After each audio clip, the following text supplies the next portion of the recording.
He is one of the most famous face of the 2024 students' uprising that shook Bangladesh and toppled its longest-serving Prime Minister Sheikh Hasina. Nahid Islam is back on the streets, but this time to campaign.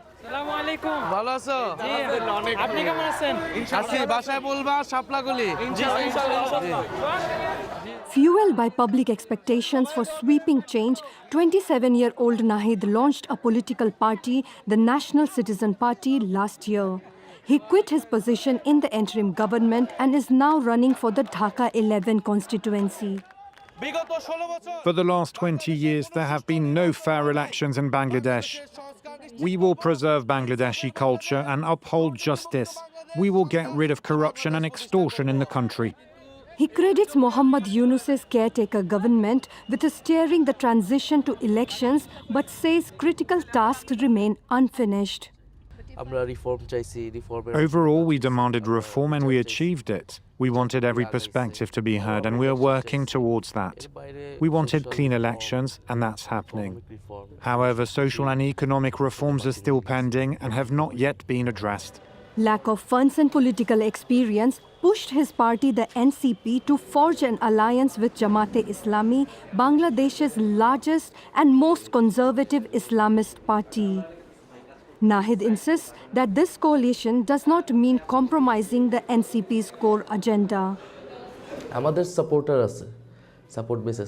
We do have supporters, however, we lack the organizational structure to convert that support into votes. We have not submitted a shared manifesto. Jamaat has its own, and we have ours. If we form a government, of course we will have to agree on some common points between the two manifestos.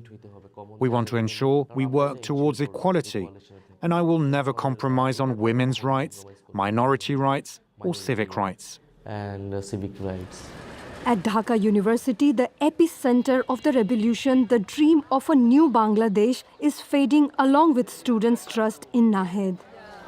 The NCP has moved significantly away from its original agenda. We had hoped they would focus more on students, but it didn't happen. We realized that the system they aimed to change never did. We had the opportunity to bring about the transformation we fought for. Instead, we now find ourselves heading into elections, with no real change having taken place. Alongside Nahid Islam, students' leader Umama Fatima was at the forefront of the Students Against Discrimination, the platform that organized the uprising. She quit the group last year over ideological differences, a resolve that has only intensified after the NCP's decision to join Jamaat. Jamaat will create a perception among men.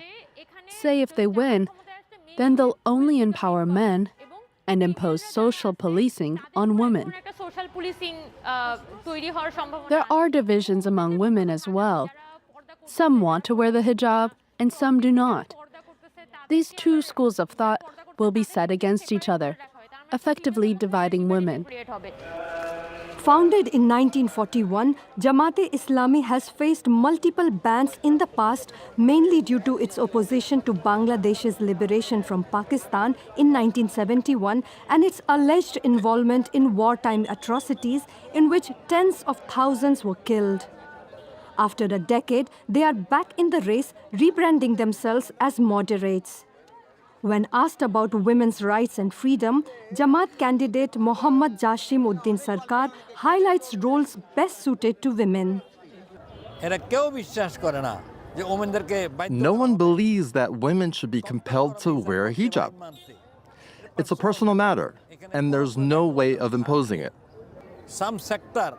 In some sectors, women are experts, like educating children and girls.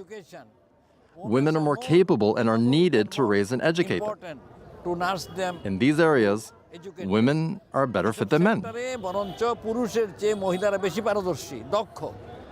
The party's popularity has been on the rise, especially among the youth thanks to its student wing, Islami Chhatra Shivir, which won elections in 5 major universities across Bangladesh last year. While Jamaat has long sought a Sharia-based state, Shibir leaders like Raihanuddin say its current leadership has distanced itself from the idea. Jamaat is campaigning for establishing a welfare state rather than a Sharia state.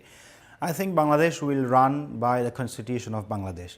If Constitution is allowing to implement Sharia law, that time Bangladesh will be a Sharia law-based country. But since it is not, so it cannot be a question here. With Sheikh Hasina's Awami League barred from running, all eyes are on the Bangladesh Nationalist Party, which boycotted elections under Hasina's autocratic rule. Back from 17 years in exile, BNP chairman Tariq Rahman has emerged as a leading contender for Prime Minister. Launching the party's manifesto, he promised a corruption-free Bangladesh with a people-first approach and tackle unemployment, a crisis driving nearly 1 million citizens out of the country each year.